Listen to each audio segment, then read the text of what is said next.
నమస్తే. నిరుద్యోగులు రోడ్డెక్కుతున్నారు. గత 10 సంవత్సరాలుగా ఏ సిచ్యువేషన్ అయితే ఫేస్ చేశారో మళ్ళీ ఈ 7 నెలల కాలంలో అదే పరిస్థితి ఉన్నది. కొన్ని నోటిఫికేషన్లు వచ్చినాయి, లేదా అవి పాత నోటిఫికేషన్లే, కొత్తగా మాకు నోటిఫికేషన్లు వచ్చినాయి ఏం లేవు. జాబ్ క్యాలెండర్ కావాలి, డిఎస్సి వాయిదా వేయాలి, గ్రూప్ 2 పోస్టులు యాడ్ చేయాలి, డిఎస్సి పోస్టులు కూడా యాడ్ చేయాలి. బట్ కొంతకాలం ఒక నెల 2 నెలలు వాయిదా వేస్తే మాకు మిగతా ఎగ్జామ్స్ ప్రిపరేషను ఇదంతా సమయం లేదు కాబట్టి కొంత ఇబ్బందిగా ఉంది. వాయిదా వేయాలని కొంతమంది డిమాండ్ చేస్తున్నారు. ఎక్కువ మంది జాబ్ క్యాలెండర్ అడుగుతున్నారు, ఎందుకంటే క్లారిటీ కావాలి. ఎగ్జామ్కి మధ్య గ్యాప్ ఎంత ఉంది, ఈ క్లారిటీ మాకు ముందే వస్తుంది కాబట్టి మాకు ప్రిపరేషన్ కూడా ఈజీగా ఉంటుందని. ఇట్లా రకరకాల డిమాండ్స్ వినిపిస్తున్నారు. ఇవాళ మోతీలాల్ నాయక్ దాదాపు 9 రోజులుగా ఆయన ఆమరణ దీక్ష చేశాడు. ఆయన ఇవాళ విరమించడం జరిగింది. 9 డేస్గా గవర్నమెంట్ నుంచి అసలు రెస్పాన్సే రాలేదన్నది ఇంకొక ప్రధానమైన అలిగేషన్. వీటన్నింటి మీద అసలు గవర్నమెంట్ నిరుద్యోగులని పక్కన పెట్టింది అన్న ఒక బలమైన చర్చ అయితే వచ్చింది. దీని మీద మనం మాట్లాడదాం. నా ముందు మానవతరాయ్ ఉన్నారు, కాంగ్రెస్ పార్టీ సీనియర్ నాయకులు. అండ్ ఇదే మానవతరాయ్ గత 10 సంవత్సరాలుగా కేసీఆర్ మీద ఉద్యోగాలు ఇవ్వట్లేదని పెద్ద పోరాటమే చేసిండు. నమస్తే మానవతరాయ్ గారు. నమస్తే. ముందుగా అసలు నిరుద్యోగులని గాలికి వదిలేసినట్టేనా మీరు? అంటే ఇక మేము అధికారంలోకి వచ్చేసినాము, సరే గతంలో అంటే అపోజిషన్లో ఉన్నాం కాబట్టి మాట్లాడిన మీ పక్షాన, మేము పవర్లోకి వచ్చినాం కాబట్టి ఇక మీ అవసరం మాకు లేదు, మళ్ళీ 4.5 ఏళ్ళకి చూసుకుందాం అనుకుంటున్నారా? గాలికి వదిలేదండి, వాళ్ళలో ప్రాణవాయు నింపుతున్నాం, వాళ్ళకి ఆశలు రేకెత్తిస్తున్నాం. పక్కన పెట్టలే, నిరుద్యోగుల్ని పక్కన కూర్చోబెట్టుకుంటాం. కేసీఆర్ లెక్క నిర్లక్ష్యంగా వ్యవహరించలే, కేసీఆర్ లెక్క నిరుద్యోగుల చావుల్ని కోరుకోలే, నిరుద్యోగుల జీవితాలని మెరుగుపరచాలని, వాళ్ళకు మేలు చేయాలని చెప్పి రేవంత్ రెడ్డి కృషి చేస్తాడు. ఈ తరుణంలో సహసిద్ధంగా నిరుద్యోగులు డిమాండ్లు ఉంటాయి, అది ఎప్పుడూ ఉంటాయి. గ్రూప్ 2 వాయిదా వేయాలి, డిసెంబర్లో పెట్టాలి, పోస్టుల సంఖ్య పెంచాలి. అదేవిధంగా డిఎస్సి ఏదో ఉపాధ్యాయ ఉద్యోగాలు ఉన్నాయో ఆ ఉద్యోగాలు పెంచాలి. అదేవిధంగా ఎగ్జామ్ వాయిదా వేయాలి, 1 నెల వాయిదా వేయండి అని చెప్పి కోరుతున్నారు. ఆ చిన్న కోరిక. అదేవిధంగా గ్రూప్ 3 పోస్టులు ఏవైతే ఉన్నాయో వాటిని పెంచాలి అని చెప్పి అడుగుతున్నారు. ఓకే, ప్రభుత్వం వింటుంది. ప్రభుత్వం వాళ్ళ డిమాండ్లన్నీ కూడా ఎప్పటికప్పుడు ఇంటెలిజెన్స్ నివేదికల ద్వారా, మాలాంటి వారి ద్వారా సాధ్యాలను కూడా పరిశీలిస్తుంది. అయితే పాపం అసలు ఈ 10 ఏళ్ళు బీఆర్ఎస్ పాలనలో వాళ్ళు అనేక అవమానాలకు, అన్యాయాలకు, గాయాలకు లోనై ఉన్నారు. ఆ గాయాలను మాన్పే పనిలోనే మేము కసరత్తు చేస్తున్నాం కాంగ్రెస్ పార్టీగా. ఏ విధంగా ఎందుకు ఉత్పన్నమైన ఈ సమస్యలు గతంలో 10 ఏళ్ల నిర్లక్ష్యానికి మనం ఏం చూపించాలి, దిక్సూచిగా దారి ఎట్లా చూపించాలని చెప్పేసి మేము చేస్తున్నాం. ఈలోపు ఇంకేముంది, మొత్తం ఇంకా వాళ్ళకి ప్రతిపక్షాలకు, కొంతమంది కోచింగ్ సెంటర్ వాళ్ళకు, ప్రతిపక్షాలకేమో రాజకీయ లబ్ధి. పార్లమెంట్ ఎన్నికల్లో బీఆర్ఎస్ పార్టీ 3వ ప్లేస్కు పోయిపోయింది, 14 స్థానాల్లో డిపాజిట్లే రాలేదు. కాబట్టి మళ్ళీ మాకు రాజకీయ భిక్ష కావాలి అంటే ఏం చేయాలా?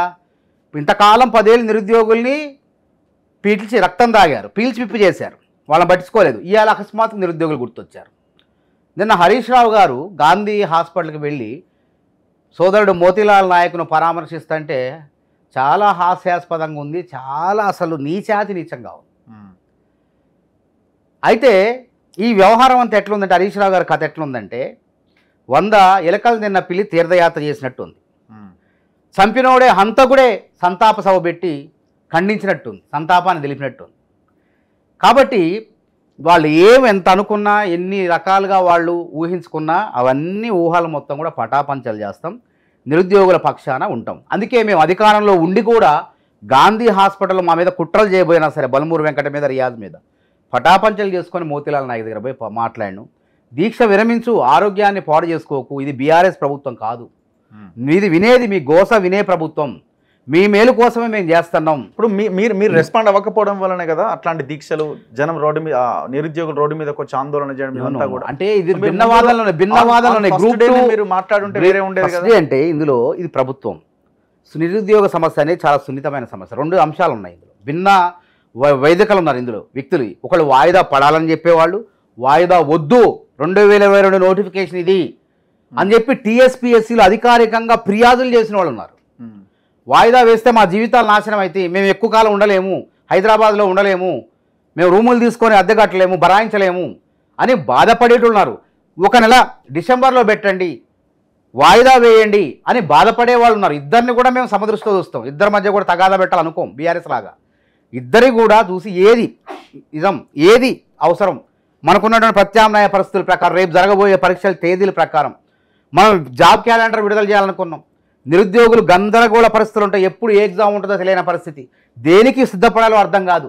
అట్లాంటి గందరగోళాలన్నిటికీ తెరదించాలనే ఉద్దేశంతో రేవంత్ రెడ్డి గారు పకడ్బందీగా ఉద్యోగాల క్యాలెండర్ టీజీపీఎస్సీ ఉద్యోగాల క్యాలెండర్ తయారు చేస్తారు. ఒకవేళ ఈ పరీక్షలు వాయిదా వేస్తే ఆ క్యాలెండర్ ఇంకేమైనా జాప్యం అయితే మళ్ళీ అట్లా కూడా నిరుద్యోగులు నష్టపోతారు. నష్టపోకుండా కొంచెం ఇబ్బంది అయినా సరే చెప్పిరా జాబ్ క్యాలెండర్ రిలీజ్ చేస్తున్నా, జాబ్ క్యాలెండర్ తయారైతుంది. ఎందుకంటే మేనిఫెస్టోలో ఇచ్చినాం కదా, ఏప్రిల్ నెలలో ఏప్రిల్ మొదటి వారం కానీ ముందే తయారు చేద్దాం. ఎందుకు ఈ గందరగోళం? పరీక్షలు పారదర్శకంగా పెట్టినాం, బీఆర్ఎస్ చేత కాలేదు, గ్రూప్ 1 పరీక్షనే పెట్టడం చేత కాలేదు. ఏ పరీక్ష అయినా పారదర్శకంగా పెట్టి నిరుద్యోగులకు నమ్మకాన్ని కలిగించింది కాంగ్రెస్ పార్టీ. ఇప్పుడు జాబ్ క్యాలెండర్ ఎప్పుడు ఇవ్వబోతున్నారు? ఉంటుంది ఈ నెలాఖరులో ఉండదు, మోస్ట్లీ జూలై ఎండింగ్ కల్లా ఉండొచ్చు, మోస్ట్ 100% ఉంటుంది. సీఎం అనౌన్స్ చేస్తారా? ఎవరో సీఎం గారు చేస్తారు, అప్పుడు విద్యాశాఖ మంత్రి వస్తే విద్యాశాఖ మంత్రి గారు చేస్తారు, లేకుంటే విద్యాశాఖ ప్రిన్సిపల్ సెక్రటరీ చేస్తారు, సీఎం గారు చేసి ఎవరైనా. మీరు ఏమన్నారంటే 1 year లోపు 2 lakhs ఉద్యోగాలు ఇస్తామని మీరు మేనిఫెస్టోలో పెట్టి తప్పకుండా డేట్లు అనౌన్స్ చేశారు. అవును, డేట్లు ఎటుపోయినాయి? అందుకే కదా మళ్ళీ దాన్ని సరి చేస్తాం. ఉద్యోగాల క్యాలెండర్ ఆ డేట్లు అంటే ఇప్పుడు ఒక్కోసారి కొన్ని క్లాష్ కాకుండా పరీక్షలు కేంద్రీయ స్టాఫ్ సెలక్షన్ కమిషన్ ఉంటుంది, బిఎస్ఆర్బి ఉంటుంది, తర్వాత కొన్ని కేంద్రీయ ప్రభుత్వ ఉద్యోగాలు ఉంటాయి, వాటన్నిటి క్లాష్ కూడా మళ్ళీ తయారు చేయాలి, ప్రత్యేకంగా తయారు చేయాలి ఎప్పటికప్పుడు. ఇప్పుడు ఈ వాయిదా వేస్తారనుకోండి, ఈ గ్రూప్ 2 కనుక ఒకవేళ వాయిదా వేస్తే మళ్ళీ దాన్ని మొదటికి వస్తుంది జాబ్ క్యాలెండర్, మళ్ళీ మొదటి నుంచి తయారు చేయాలి. చాలా సంక్లిష్టంతో కూడుకున్న పని జాబ్ క్యాలెండర్ తయారు చేయడం. ఒక్కసారి కనుక జాబ్ క్యాలెండర్ తయారు చేస్తే చాలా ఉద్యోగాల భర్తీ అనేది చాలా సునాయాసభరితం. ఇది గుర్తుపెట్టుకోండి. తయారు చేసేంత వరకే సంక్లిష్టం. ఏ పరీక్షకు కూడా ఏ విద్యార్థి ఒక పరీక్ష 2 క్లాష్ అయిపోయి నష్టపోకూడదు అనే అంశాలను దృష్టిలో పెట్టుకొని job calendar TGPSC job calendar ఉద్యోగాల క్యాలెండర్ను తయారు చేస్తుంది రాష్ట్ర ప్రభుత్వం. దాన్ని తెలుసుకున్నటువంటి కొంతమంది కుట్రలు అంటే అది కనుక ప్రారంభమైతే నిరుద్యోగులు ఉద్యమాలు ఉండవు, ప్రతిపక్షాలకి రాజకీయ లబ్ధి ఉండదు, కోచింగ్ సెంటర్ వాళ్ళు పాపం వాళ్ళు ఏంటంటే ఒక పక్క కోచింగ్ సెంటర్ నడుపుకుంటూ ఓ పక్క నిరుద్యోగ ఉద్యమాలు చేసుకుంటూ ఇటు రాజకీయ లబ్ధం ఆరోగ్య లబ్ధి అదే ఆర్థికంగా లబ్ధి.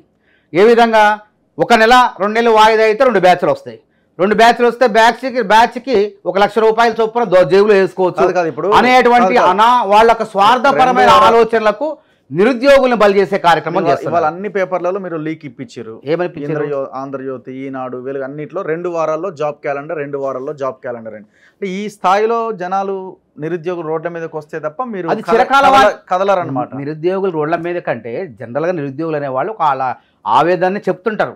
ఆవేదన వినే ప్రభుత్వం కాదు, ఇది విన్న ప్రభుత్వం కాదు కదా, గుడ్డి ప్రభుత్వం కాదు కదా, చెవిటి ప్రభుత్వం కాదు కదా, ఇది కేసీఆర్ లాగా వినేబట్టే కదా మేము పోయింది అక్కడికి. వాళ్ళ సమయంలో పరుస్తున్నాం. ఆగండి, మీ ఉపయోగపట్టండి, మీరు కోరుకున్న చిరకాల వాంఛ నిరుద్యోగుల చిరకాల వాంఛ మేము ఎప్పుడు ఏ డిమాండ్ చేసేది గతంలో కూడా టీఎస్పీఎస్సీ ఉద్యోగాల క్యాలెండర్ ఎప్పుడు ఏర్పాటు చేస్తారా లేదా అనేది ఇప్పుడు చేస్తున్నాం, అయిపోయింది. ఈ జులై చివరికల్లా మేము విడుదల చేయబోతున్నాం అని అంటే కొంతమంది తట్టుకోలేకపోతున్నారు. వాళ్ళకి రాజకీయ లబ్ధి ఉండదు, వాళ్ళ జీవితాలు నాశనం అవుతాయి, వాళ్ళ స్వార్థం వాళ్ళకున్నది. కానీ నిరుద్యోగుల గురించి ఆలోచించే వాళ్ళు లేడు. ఇప్పుడు కోచింగ్ సెంటర్ ఆయన రాజకీయం చేస్తాడు, కోచింగ్ సెంటర్ పెట్టుకుంటాడా రాజకీయం చేస్తాడా ఆయన తెలుసుకోవాలి. కాదు ఇప్పుడు కోచింగ్ సెంటర్ వాళ్ళకి కాంగ్రెస్ కో బీఆర్ఎస్ కి కాంగ్రెస్ కో మధ్య గొడవ కాదు కదా ఇది. ఏంటంటే వాళ్ళ నిరుద్యోగికి ఏ స్వార్థం లేదు. నిరుద్యోగికి నాకు ఉద్యోగం కావాలి, సమయం వస్తే నాకు ఉద్యోగం వస్తుంది, నాకు చదువుతా కంప్లీట్ కాని సిలబస్ని పూర్తి చేస్తా అనే స్వార్థం నిరుద్యోగి. కానీ కోచింగ్ సెంటర్ ఒకటి ఏంది 2 నెలలు వాయిదా పడితే ఈ నెపంతో ఈ వంకతో వాయిదా పడితే 2 లక్షల రూపాయలు వస్తాయి, నాకు 4 లక్షల రూపాయలు వస్తాయి అనేటువంటి స్వార్థపూరితమైన ఆలోచన వాళ్ళది. యూట్యూబ్లో వాడు మాట్లాడితే నిరుద్యోగం రెచ్చగొట్టుకుంటూ మాట్లాడితే 4 రూపాయలు వస్తాయి అనేటువంటి స్వార్థపూర్వమైన ఆలోచన. వాళ్ళ స్వార్థం కోసం బీఆర్ఎస్ పార్టీకి పుట్టగతులు లేకుండా పోయింది. కాబట్టి ఏం చేయాలా, నిరుద్యోగుల్ని పీల్చి పిప్పి చేశారు వాళ్ళు. అదే నిరుద్యోగుల దగ్గరకు వచ్చే ప్రయత్నం చేస్తున్నారు ఇప్పుడు. కాబట్టి వాళ్ళ ఆటలేం సాగవు, వాళ్ళు అనుకున్నట్టు ఏముండదు. ఇది కాంగ్రెస్ ప్రభుత్వం నిరుద్యోగుల కోరిక మేరకు వాళ్ళు అనుకున్నట్టు విధంగానే జాబ్ క్యాలెండర్ రాబోతుంది. పరీక్ష కూడా డిఎస్సి పరీక్ష కూడా వాయిదా వేయాలంటారు, కానీ దానికి చాలా సాంకేతికపరమైన సమస్యలు ఉన్నాయి. ఎందుకంటే ఈ ప్రభుత్వం పేద ప్రజల పిల్లల చదువులపై శ్రద్ధ పెట్టింది. ప్రభుత్వ బడులను ప్రైవేటు పాఠశాలలకు ధీటుగా తీర్చిదిద్దే పనిలో రేవంత్ రెడ్డి గారు ఉన్నాడు. 2000 కోట్లు ప్రభుత్వ పాఠశాల కేటాయిస్తా అని చెప్పి ప్రకటించిండు. ప్రభుత్వం మొట్టమొదటిసారి ప్రభుత్వ పిల్లలు ఉత్తీర్ణులైతే ప్రభుత్వ ఉత్తీర్ణులైతే వెళ్ళి మాట్లాడినటువంటి ముఖ్యమంత్రి కాదు ఇప్పుడు రేవంత్ రెడ్డి కాదు. అని నేను చెప్తాను. దీనికి దానికి లింక్ చెప్తాను, నేను ఉత్తగేం చెప్పట్లే. అకాడమిక్ అయితే జూన్ లో స్టార్ట్ అయింది. సత్వరమే ఈ పరీక్షను డిఎస్సి పరీక్షను పూర్తి చేసి పేద పిల్లలు చదువుకునే పిల్లగాళ్ళకు పాఠాలు చెప్పే గురువులను పంపించాలి, ఉపాధ్యాయులను పంపించాలనేది రేవంత్ రెడ్డి కాంగ్రెస్ ప్రభుత్వం తపన. సరిపోదు అంటున్నారు కదా, 11,000 ఎట్లా సరిపోతాయి? అందుకే కదా క్యాలెండర్ పెట్టి మేము అందుకే ఏం చేసినాం, మళ్ళా కేసీఆర్ ప్రభుత్వం చేయనటువంటి ఉపాధ్యాయుల్లో పదోన్నతులు ముచ్చట విన్నారా? 9 ఏళ్ళ ఏడన్నా ఉపాధ్యాయుల్లో పదోన్నతులు కల్పించి ఎటువంటి వివాదాలు లేకుండా ఉపాధ్యాయుల్ని బదిలీ చేసి తద్వారా ఏర్పడినటువంటి ఖాళీలను రేపు జాబ్ క్యాలెండర్లో పెట్టబోతున్నాం. ఇంకెవరికి బాధ? ఇప్పుడు ఒక రోజు ఇవాళ 4 రోజులు అడుగుతున్నారు, మళ్ళీ వెంటనే ప్రిపేర్ అవుతారు కదా. ఆ నోటిఫికేషన్ అది ఈ ఎగ్జామ్ అయిపోగానే ఇంకో ఎగ్జామ్ డిఎస్సికి చదవాలా. ఆ అభ్యర్థికి ఎటువంటి నష్టం లేదు. నష్టం ఎవరికాయా అంటే కోచింగ్ సెంటర్ యజమానికి, రాజకీయంగా నిలదొక్కోవాలనుకున్న ఆలోచన ఉన్నటువంటి రాజకీయ నాయకులు బీఆర్ఎస్ లాంటి వాళ్ళకి, బీజేపీ లాంటి వాళ్ళకి, వాళ్ళు రాజకీయంగా నిలదొక్కోవాలి ఈ రాష్ట్రంలో అని చెప్పి ఆలోచించే అట్లాంటి వాళ్ళకి వాళ్ళ ఆలోచనలన్నీ కూడా అవకాశం మీరే కల్పిస్తున్నారు. అది ఏముండదు, వాళ్ళు ఊహించుకుంటున్నారు. మోతీలాల్ ఇష్యూలో మోతీలాల్ కూడా 9 రోజులకి మోతీలాల్ 9 రోజులు ఏంది మీరు కన్వే చేయలేక ఇప్పుడు నేనేమన్నా భిన్నవాదనలు ఉన్నాయని చెప్పి మీరు 7 days భిన్నవాదనలు ఉన్నాయి. గ్రూప్ 2 ఎగ్జామ్ లో పెట్టాలి అనే వాళ్ళు ఒక బ్యాచ్ ఉన్నారు. వద్దు అని మోతీలాల్ లాంటి వాళ్ళు వద్దు అని ఉన్నారు. కన్వే చేయండి. కన్వే చేసినాం, మేము పోయి చెప్పినాం, 7 రోజుల తర్వాత కన్వే చేసినాం, ఓపిక పట్టున్నాం. ఓపిక తీసుకో, ఫ్లూయిడ్స్ ఎక్కుతున్నాయి మోతీలాల్కి. ఆ ఫ్లూయిడ్స్ అనేవి ఎక్కుతుండగానే ఆయన ఆరోగ్యం క్షీణించకుండా డాక్టర్లను ఎప్పటికప్పుడు అప్రమత్తం చేస్తూ ఆయన బతికించే పనిలో ఉన్నాం. కానీ ఆయన చంపి రాజకీయం చేయాలని చెప్పి కొంతమంది బీఆర్ఎస్ వాళ్ళు బీజేపీ వాళ్ళు చూశారు. ఆ రోజు చంపక తిన్నారు, తెలంగాణ ఉద్యమంలో చంపారు. మళ్ళీ నిరుద్యోగులను 10 ఏళ్ళు పొట్టన పెట్టుకున్నారు. బోడా సునీల్ నాయక్, ప్రవళిక, తర్వాత ముత్యాల సాగర్ ఇట్లాంటి వాళ్ళని చంపారు. కనీసం పరామర్శించిందా?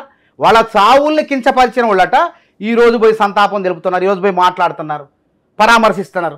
ఏనాడు ఇవాళ నిరుద్యోగుల ప్రభుత్వం ఇది. నిరుద్యోగులు వాళ్ళు పోరాటం చేసి ప్రచారం చేసి తెచ్చుకున్న ప్రభుత్వం. నిరుద్యోగులకు ఎప్పుడు కూడా దూరం చేసే ప్రయత్నాలు జరుగుతున్నాయి. గురుకుల ఆస్పిరెంట్స్ వాళ్ళు కూడా పాపం మీరు వేసిన పోస్టులు 9,000 అయితే 7,000 6,000 రిక్రూట్ చేసి మిగతా ఖాళీ పెట్టి మళ్ళీ నో ఖాళీ అని కాదు, అది ఒక నోటిఫికేషన్ లో ఉన్నది. అది ఆ పద్ధతిలో నింపాలనేది వీళ్ళు ఏం కింద నుంచి అంటారు. అది బీఆర్ఎస్ ప్రభుత్వం మేము ఒత్తుకున్నాం. అప్పుడు నేను కూడా పోరాటం చేసిన. అది ఆ నోటిఫికేషన్ ఇచ్చినప్పుడే ఉండాలి ఇది, ఆ పద్ధతి అనేది. మళ్ళీ ఏమైతే మళ్ళీ మొత్తం రద్దు చేసి 9,000 పోస్టులు రద్దు చేసి మళ్ళీ కొత్త నోటిఫికేషన్ ఇవ్వాలి అంటే మళ్ళీ కథ మొదలకు వస్తుంది. కాబట్టి ఈ పరిస్థితులు ఈ విధమైన చిక్కులు ఉన్నాయి. కాబట్టి త్వరగా పారదర్శకంగా, అప్పుడు ఉద్యోగాల భర్తీ అంటే అవినీతి, అక్రమం, తక్కువ మార్కులు వచ్చినప్పుడు ఉద్యోగాలు రావటం అన్ని ఆధారాలతో సహా నిరూపించడం. సింగరేణి ఉద్యోగాలు ఏ విధంగా లీక్ అయినాయి అని చెప్పి పెద్ద ఎత్తున పోరాటం చేసినాం. క్లరికల్ ఉద్యోగాలు ఒక ఇంట్లో 70 ఒక ఖాళీలో 70 ఉద్యోగాలు వచ్చినాయి, ఒక ఇంట్లో 4 ఉద్యోగాలు వచ్చినాయి. సాక్ష్యాధారాలతో సహా పెట్టినా సరే బీఆర్ఎస్ ప్రభుత్వం పట్టించుకోలేదు. ఏదో మా పోరాటానికి భయపడి సిబిసిఐడి ఎంక్వైరీ అనేది, ఆ ఎంక్వైరీలో ఎవరి ఏం తేల్చారో కూడా ఇంతవరకు బయట పెట్టలేదు. బయట పెట్టకుండా ఆ ఉద్యోగాలు భర్తీ చేసింది. అంటే బీఆర్ఎస్ ప్రభుత్వం అంటే ఒక నమ్మకం కోల్పోయారు. ఉద్యోగాల భర్తీలో పారదర్శకత లేదు అని చెప్పి నిరుద్యోగులంతా నమ్మకం కోల్పోయారు. గ్రూప్ 2 అండి, తొలి గ్రూప్ 2 1032 పోస్టులు నోటిఫికేషన్ ఇచ్చి పరీక్ష పెట్టడం చేతగా లేదు. 50,000 మంది వైట్నర్లు వాడారు. వైట్నర్లు ఒక్కడు వాడినా ఓ ఎగ్జామ్ చెల్లదు. అది ఆ పరీక్ష అనేది ఉండదు, రద్దు కావాలి. అట్లాంటిది 50,000 మంది వైట్నర్ వాడితే ఆ తప్పు మేము తెలుసుకొని తప్పు జరిగింది, ఇగో సాక్ష్యాలు, మొదటి పేపర్ 2వ పేపర్లో వాయిదా వేయండి, ఈ పరీక్షలు రద్దు చేయండి అని చెప్తే పంతానికి పోయి ప్రతిష్టకు పోయిన ప్రభుత్వం దొడ్డిదారులు ఆ పరీక్షను ఎట్నో గట్టెక్కించుకుంది. కోర్టు ద్వారా అటు పోయి మొత్తానికి ఆ పరీక్ష ఉద్యోగాల నియామకాలు చేసింది. ఎంత అన్యాయం! 5 లక్షల మంది సతమతమయ్యారు, వాళ్ళ జీవితాలు నాశనం అయిపోయినాయి. ఆ తర్వాత గ్రూప్ 1 ఎగ్జామ్ ఏ విధంగా లీక్ అయిందో, ఏఈ, టౌన్ ప్లానింగ్ ఆఫీసర్ ఉద్యోగాలు అన్ని లీకులే. ఆ లీకుల ప్రభుత్వాన్ని ఇంటికి పంపించారు ప్రజలు. కాబట్టి మేమేమంటున్నాం అంటే పారదర్శకంగా ఉద్యోగాలు భర్తీ చేస్తాం, లీకులు లేవు, ఉండవు, కష్టపడి చదివిన వాడికే ఉద్యోగం వచ్చే విధంగా వ్యవహరిస్తాం. అంత పకడ్బందీగా మొన్న గ్రూప్ 1 ఎగ్జామ్ని ఏ విధమైనటువంటి చిన్న లోపాలు లేకుండా పటిష్టంగా పకడ్బందీగా నిర్వహించడం, నిరుద్యోగుల మన్ననలు పొందినం, విద్యావేత్తల మేధావులు అన్నారు, మెచ్చుకున్నారు కాంగ్రెస్ ప్రభుత్వాన్ని. అది దట్ ఈస్ కాంగ్రెస్. జవాబుదారీతనం ఉంటుంది కాంగ్రెస్లో, జవాబుదారీతనం లేనిది బీఆర్ఎస్ లో, బీజేపీలో. టీఎస్పీఎస్సీ పేపర్ లీకేజ్ కేసు ఏమైంది? ఏం కేసు? అరెస్ట్ అయ్యారు, నడుస్తుంది, విచారణ నడుస్తుంది. ఇప్పుడు ఆ ప్రభుత్వంలో జరిగిన భవన్ నుంచే లీక్ అయింది అని చెప్పారు. కానీ అదే ఆ ప్రగతి భవన దాంట్లో పాతదారులు ఎవరు, సూతదారులు ఎవరు, సిట్ అనేది ఆ దర్యాప్తు నడుస్తుంది. దాన్ని ఎక్కడి వెనక్కి పోయే ప్రసక్తే లేదు. నిరుద్యోగులకు ద్రోహం చేసే వాళ్ళని ఎవరైతే చేశారో కొంతమంది ఇప్పటికే అరెస్ట్ అయ్యారు. ఇంకా కీలకమైన సూత్రధారులు తప్పకుండా ఊచలు లెక్క పెడతారు. ఇది మాత్రం మీరు రాసి పెట్టుకోండి. కాబట్టి ఆ ప్రభుత్వంలో జరిగిన తప్పులు దొరలకుండా మేము ప్రయత్నిస్తున్నాం. ఇక బీజేపీ వాళ్ళు ఇంకెప్పుడు ఈ రాష్ట్రంలో అధికారంలోకి వద్దామని వాళ్ళు దురాశ దుఃఖానికి చేయటే. వీళ్ళు నీట్ ఎగ్జామ్ సక్రమంగా పెట్టలేరు కానీ నిరుద్యోగులు వాళ్ళ యొక్క విద్యార్థుల జీవితాలతో చెలగాట మాడతారు కానీ వీళ్ళు వచ్చి ఆడ ముసలి కన్నీళ్ళు గారుతున్నారు. ప్రభుత్వ ఉద్యోగాలు సృష్టించలేరు. ఉన్న ప్రభుత్వ రంగ సంస్థలన్నింటినీ మూసివేస్తూ ఎస్సీ ఎస్టీ బీసీ మైనారిటీ అల్పసంఖ్యాక వర్గాల వాళ్ళ యొక్క ఉద్యోగాలన్నీ కొల్లగొడుతూ రోడ్డు మీద పడేస్తూ వీళ్ళు మాట్లాడతారు. అసలు ఏడాదికి 2 కోట్ల ఉద్యోగాలని చెప్పి ఎన్ని ఉద్యోగాలు భర్తీ చేశారు? ఇప్పటికి నేను చెప్తున్న కేంద్ర ప్రభుత్వ రంగ సంస్థల్లో 40 లక్షల ఉద్యోగులు ఉన్నారు మొత్తం ప్రభుత్వ ఉద్యోగులు. అందులో 15 లక్షల ఉద్యోగాలు ఖాళీగా ఉన్నాయి. వివిధ శాఖల్లో కేంద్రీయ విశ్వవిద్యాలయాల్లో ఖాళీగా ఉన్నాయి, ఐఐటీల్లో కూడా ఖాళీగా ఉన్నాయి. అవన్నీ భర్తీ చేయకుండా వీళ్ళు వచ్చి ఎడకొచ్చి ముసలి కన్నీళ్ళు గారుస్తున్నారు. అల్టిమేట్ గా నిరుద్యోగులు బయటకు వచ్చి క్వశ్చన్ చేస్తున్నారు. మాలాంటి వాళ్ళు తప్పులే మేము కావాలంటారు, క్వశ్చన్ చేయాలంటారు, అంతే కదా, క్వశ్చన్ చేయాలంటారు. నిరుద్యోగులు చేయాలి, మంచి నిద్రలో ఉండేవాళ్ళు. నిరుద్యోగులు విద్యార్థి సంఘాలు వాళ్ళ యొక్క సమస్యను ప్రభుత్వం దృష్టికి తీసుకురావాలా. పోరాటాలు చేయటంలో తప్పు లేదు. కానీ ఎవడైతే కోచింగ్ సెంటర్ యజమానులు వాళ్ళ లాభం కోసం ఉద్యమాలు, నేను ఉద్యమకారుని అవుతా అని చెప్పి, నేను ఎమ్మెల్సీగా పోటీ చేయడం కోసం, నేను ఇంకోటి పోటీ చేయడం కోసం, నేను నాయకుడిని అవుతా, వాడెవడైనా నేనైతా అని చెప్పి వస్తే అది స్వార్థం. అది కృత్రిమ ఉద్యమకారుల్ని తరిమి కొడతారు. కృత్రిమ ఉద్యమాలు విజయం సాధించలేవు. సహసిద్ధమైన ఉద్యమాలు సమయం పడుతుంది. అంతేగాని అకస్మాత్తుగా అన్నం ప్రశ్న రోజు ఆవకాయ తిన్నట్టు ఏమవుతుంది, కథమైపోతారు. అట్నే వీళ్ళు కూడా మిగలరు, వాళ్ళు అయిపోతారు. వాడికో స్వార్థం ఉంది. అధికారం కోల్పోయినాం, పార్లమెంట్ ఎన్నికల్లో చిచ్చిత్తుగా ఓడిపోయినాం. ఏ విధంగా మళ్ళీ పోవాలా? రైతు రుణమాఫీ అవుతుంది. రైతుల గురించి పోరాటానికి అవకాశం లేదు. 2 లక్షల రుణమాఫీ అవుతుంది. ఇక నిరుద్యోగ సమస్య ఉంది. దీంట్లో ఈ సాకు పెట్టుకొని వద్దాం అనే దుర్మార్గమైన ఆలోచనతో వాళ్ళు ఉన్నారు. ఈ రకమైన ఆలోచనతో వీళ్ళు ఉన్నారు. వీళ్ళందరూ కలిసి నిజాయితీగా కొట్లాడి నిరుద్యోగుల మధ్యకు వచ్చి వాళ్ళు వచ్చి చేరి జొరబడి వాళ్ళ యొక్క ఉద్యమాన్ని, వాళ్ళ యొక్క పోరాటాన్ని కించపరిచే విధంగా చేస్తున్నారు. కాబట్టి వాళ్ళు నిరుద్యోగులారా అప్రమత్తంగా ఉండి, ఇట్లాంటి దుష్టశక్తులు వాళ్ళ స్వార్థమే. నిరుద్యోగికి ఏం రాదు, వాడికి ఆదాయం వస్తుంది కోచింగ్ సెంటర్ మూలంగా, ఒక నెల రోజుల పాటు పెరిగితే. కానీ నష్టపోయేది నిరుద్యోగే. కాబట్టి అట్లాంటి వాళ్ళని దరిచేయకండి, వాళ్ళ మాటలు నమ్మకండి. ఎన్ని రివ్యూలు చేసి ఉంటారు ముఖ్యమంత్రి గారు దేని మీద? ఈ ఉద్యోగాల దీని మీద. అసలు కసరత్ అని క్యాలెండర్ తయారవుతుందంటే రివ్యూని కదా. ఇప్పుడు రివ్యూ ఏముంది? ఏకోపాధ్యాయ పాఠశాలలో మూసివేయని తెరుస్తున్నాడు. కేసీఆర్ ప్రభుత్వం 4,000 సుమారు పాఠశాలను మూసివేసింది. ఆ పాఠశాల 4,000 తెరుస్తా అంటే 4,000 × 3 పోస్టులు కదా. ఇప్పుడు మీరు చదువుకున్న ఉస్మానియా కానీ మిగతా యూనివర్సిటీల్లో కనీసం వాటి మీద దృష్టి పెడుతున్నారు. అకాడమిక్ ఇయర్ స్టార్ట్ అవుతుంది, కనీసం ఆలోచన లేదు. బీసీలు నియామకం చేయాలి. అదే నెలదాకా వచ్చింది. మీరెందుకు తినబోతే ఎందుకు చదువుతారు? కేసీఆర్ లాగా 2 సంవత్సరాలు 3 సంవత్సరాల లాగా జాప్యం చేయం. మేము తక్షణమే కాల్ చేసినాం, అప్లికేషన్లు తీసుకున్నాం. ఫైరవీలకు ఆస్కారం లేకుండా మేధావుల్ని, విద్యావంతుల్ని వీసీలుగా రాబోతున్నారు. అక్కడ ఫైరవీ కార్లు కాదు, టీఎస్పీఎస్సీ మెంబర్లు ఏ విధంగా ప్రక్షాళన చేసినాం. ఎవరు అటెండర్ కూడా టీఎస్పీ మెంబర్ అయ్యే అంటే గ్రూప్ 1 ఉద్యోగస్తుని సెలెక్ట్ చేసే స్థాయి వాళ్ళని తీసుకొచ్చి ఆడబెట్టారు. అనర్హుల్ని తీసుకొచ్చి టీఎస్పీసీ మెంబర్లు చేశారు. మేము ఈసారి వీసీలుగా అర్హుల్ని, మేధావుల్ని, విద్యావేత్తలను తీసుకొచ్చి ఆ యూనివర్సిటీని సంస్కరించబోతున్నాం. ఫస్ట్ మీరు మీ ముఖ్యమంత్రిని మీ క్యాంపస్ కి తీసుకెళ్ళండి. తప్పకుండా తీసుకెళ్తాం. తప్పకుండా బరాబర్ తీసుకెళ్తాం. నిర్లక్ష్యం లేదు. విశ్వవిద్యాలయాలకు బ్లాక్ గ్రాంట్ విషయంలో ఇచ్చే విషయంలో కానివ్వండి, ఏ విధంగా మేనిఫెస్టోలో పెట్టి ఈ రాష్ట్రంలో అభివృద్ధి చేస్తామని చెప్పి మేము అధికారంలోకి వచ్చినాము. అట్లాగే రైతులకు 2 లక్షల రుణమాఫీ, 64,000 కోట్లు రైతులకి. సాహసోపేతమైన నిర్ణయం. 7 లక్షల కోట్ల అప్పు ఉంది, 7,000 కోట్లు అప్పు కట్టాల్సి వస్తుంది నెలకి. అట్లాంటిది ఏదో వాళ్ళని రైతుల కన్నీళ్లు తుడిచే విధంగా 2 లక్షల రుణమాఫీ, నిరుద్యోగుల కన్నీళ్లు తుడిచే విధంగా 2 లక్షల ఉద్యోగాల భర్తీ, ఇచ్చిన హామీ నిలబెట్టుకోవడం కోసం 2 లక్షల ఉద్యోగాల భర్తీ. అసలు వీళ్ళకి అవగాహన లేదు, ఎన్ని ఉద్యోగాలను అవగాహన లేదు. నేను చెప్తున్న 9 లక్షల ఉద్యోగాలని ఈ రాష్ట్రంలో కాంట్రాక్టు, అవుట్ సోర్సింగ్, పర్మనెంట్ ఉద్యోగాలు కలిపి. పెన్షనర్లు 2,80,000 మంది ఉన్నారు. మొత్తం కలిపితే 11 లక్షల మంది ఉంటారు. ప్రభుత్వం ద్వారా జీతభత్యాలు తీసుకునేటువంటి వాళ్ళు, అవుట్ సోర్సింగ్ కాంట్రాక్ట్ వాళ్ళు 3,50,000 మంది ఉన్నారు. పర్మనెంట్ శాశ్వత ఉద్యోగులు, ప్రభుత్వ ఉద్యోగులు 3.5 లక్షల మంది ఉద్యోగాలు ఉన్నారు. ఇంకా ఎవరైతే ఉన్నాయో కార్పొరేషన్లు ఉన్నాయి, 90 కార్పొరేషన్లు ఉన్నాయి. అందులో 1,80,000 ఉద్యోగస్తులు ఉన్నారు. అసలు ఆ ఉద్యోగాలు ఎట్లా భర్తీ అవుతున్నాయో కూడా మొన్నదాకా గోప్యంగా ఉండే.